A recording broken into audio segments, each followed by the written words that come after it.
Welcome to segment 2 of the OK Taco Show. Always the best segment 2. You're gonna get a little taste of this if you're watching on YouTube. I'm gonna put segment 2 up on YouTube.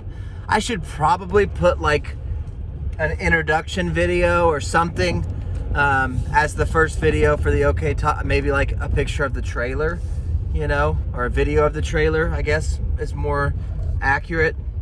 I feel like seconds are going, so it's more accurate than what I'm actually doing, but you know, that's how I do things. I just, when inspiration hits, I go ahead and do it however I want to, whether it's probably the best or not the best, I don't know. And clearly I think they make things for phones that you could like mount it on your dash, you know, and a lot of these shows I do, I mean 90% of them are behind the wheel of one of the vehicles, and I could get like probably like a dash mount or something, maybe one of those steel balls that have the magnets that you know how bad I like the magnets.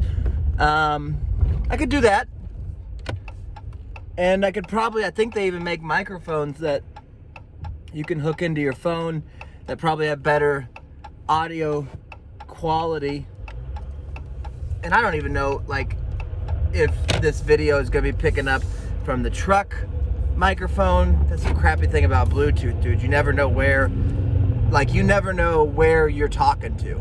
So you could be walking around having a conversation in the middle of the street thinking that you're having, like you're talking to the person right next to you, but you're actually picking up in somebody else's Bluetooth, and that's what they're hearing. Like, it sucks. So it's a crappy name too for a company or a technology.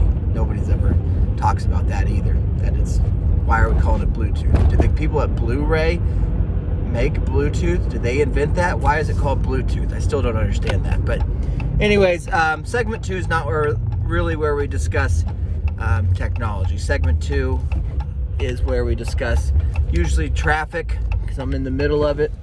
Right now I'm headed to, I got one more place to mow, try to get that bad boy done, and maybe be able to get home and get my kids from school. It's 12:34 as I record this, so they get out at 3:15, and it's gonna be tight because I live about an hour away from where I'm mowing. So I don't know. Maybe I can. We'll see. It would be great. It'd be a good surprise. The shitty thing is I got to commit to it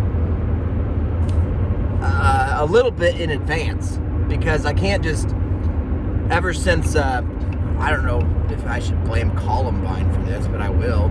Ever since Columbine, like teachers, it used to be that you could just walk into a school, you know, as a dad. I remember when I was in school, I would walk around, and every once in a while there'd be a dad there, and I was happy to see him even though it wasn't my dad. And maybe one time in my scholastic youth did my dad show up. I don't even know if that's true. I could have just been, it could have been somebody else's dad that I took that dude's memory. Do you ever do that? Just take somebody else's memory and keep it as your own? Sometimes us broken people do that. So anyways, I guess since Columbine happened, you have to kind of like check in with the office and tell the office, which I like. I don't want random dads or even non-dads, just people over, probably, if you're not a teacher and not a dad, I don't want a man inside my kid's school. Like, if you're over 15, because this is an elementary school, if you're over 14, I don't want you shouldn't be allowed in the school. But certainly if you're over 25, you should not be allowed unless you're a dad or a teacher. So I think about that a lot. But the school that my kids go to, they don't let, you got to give them a heads up. You got to tell them, hey, by the way, Jonah and Rowan are going to go with this lady. And it's nice because then the teacher will go whisper in their ear. And so I would like to give them a heads up and say, hey, your dad's going to be here to pick you up, because I know that that would make them both excited and feel good. So I think I can get this place done in time. Like I said, it's 12:36. I don't think I have to eat. If this is the first time you're being introduced to what we're doing here, first of all, you've joined us on segment 2 of the OK Taco Show. You can find the OK Taco Show on Patreon. It's free every day, and then the bonus show, which you're actually just getting a little sneak peek of right here on YouTube, the bonus show is every day also. Do about an hour, 45 minutes, hour bonus show every day, 45 minutes around there, hour free show every day. We do a few other podcasts too, and because we're trying to get all this content and do these shows, I guess if you also don't know, we built a 1977 Airstream into a taco kitchen that we serve every town in Oklahoma. That's what's happening. So if you've been watching this on YouTube being like, what the fuck is this guy talking about? What is he doing?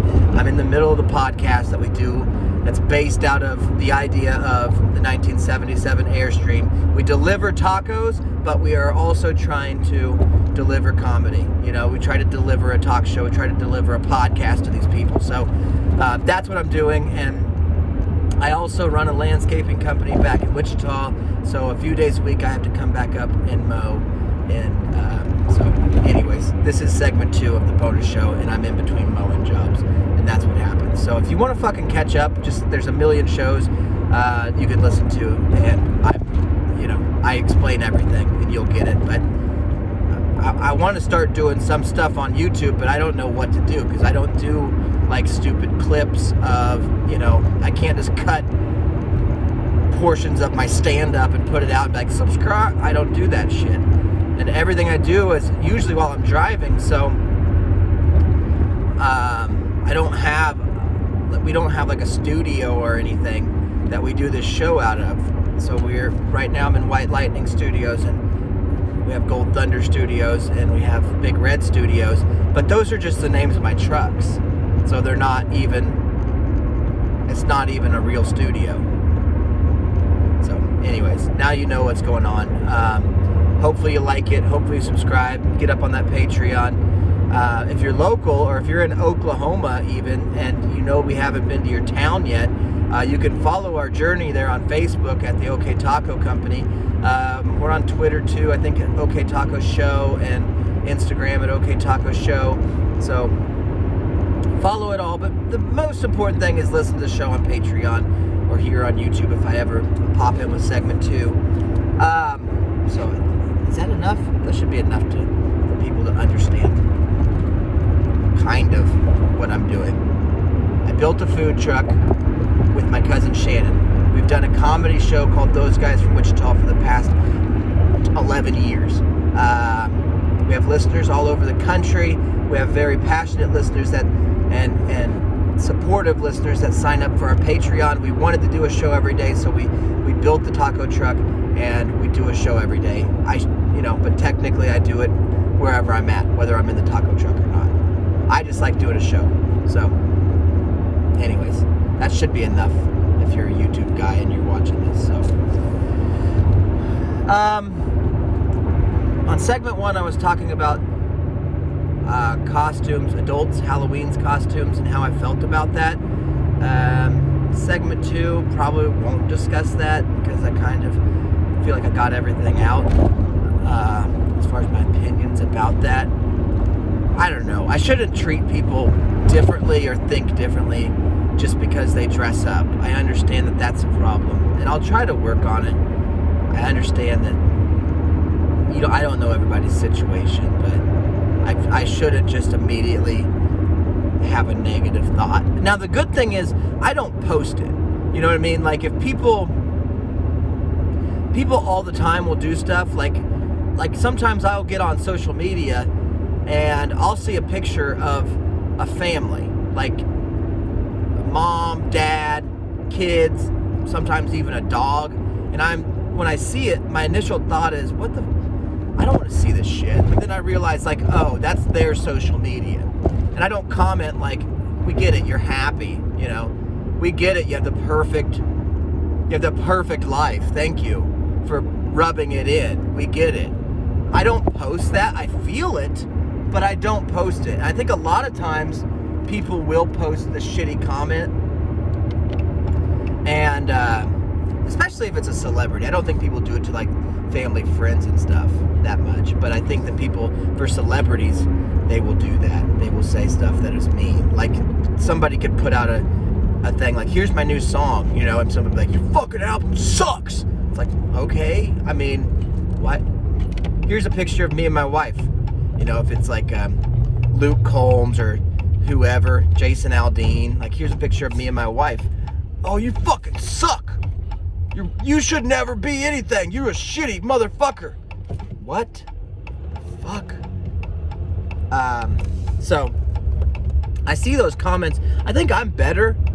At least I feel that. Like if I see a picture of Luke Combs and his wife, I'm like, inside I think, this fucking asshole doesn't deserve to have a 10 like that. And the only reason she's with him is because he's super famo on YouTube for singing, you know, shitty country songs. And I think that, but I don't type it. Like, but luckily there are assholes out there that do type it. And so I think that I'm better than them because those people are like the worst. So, but it's still something I should probably work on. I shouldn't even have that thought. I mean, if Luke Combs is lucky enough to get a smoking hot wife, that's just the Kevin James approach to life. I mean, so, and maybe I'm stupid, you know? Maybe I'm stupid and maybe this woman really is attracted to the other features. Clearly she's not attracted to him physically because he looks like a fucking, you know, Shrek. He looks like Shrek with a shitty beard, and he's, you know, way out of shape and overweight and probably smells like onions and fucking dog shit. Like, but maybe she's attracted to his song so much that that's why she likes him or loves him even. Maybe she even loves him. Maybe you can sell that to me. The difference is the Kevin James in the King of Queens model, you know, Leah Remini's a bitch. And so when he's hanging out with her, we'll just use her name in the show, Carrie, she's actually kind of like a bitch in the show too. And so you can kind of believe that the overweight UPS man that Kevin James played in that, Doug Heffernan, you can kind of believe that Doug Heffernan, because he's sweet, and yeah, he's a big doughy waterhead, but he's sweet enough, and she's such a bitch enough that she probably couldn't get a real nice guy because she's too bitchy. And Kevin James is just nice enough to put up with their bitchiness, and he's a sweetheart, and he also had some athleticism that people kind of doubted too in that show. But Luke Combs just looks like, physically he's unattractive. Physically he's unattractive. And that's okay, you know?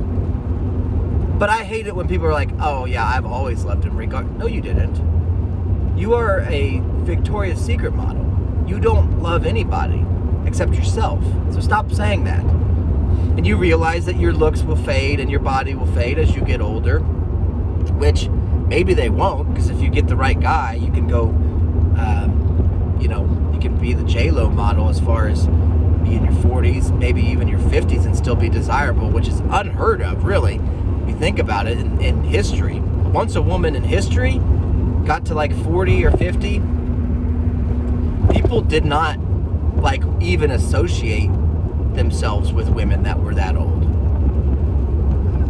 Oftentimes they'd just be ushered into a different, you know, maybe into some sort of like a school lunch program or something. Like there used to be high school cheerleader and then, you know, gorgeous stay-at-home mom, and then all of a sudden they hit 50 years old and the usefulness of them diminishes greatly. And nowadays women are able to be beautiful much further into their lives. I've seen beautiful women that are 50, even older. It's as hard as it is to believe. I've seen that. So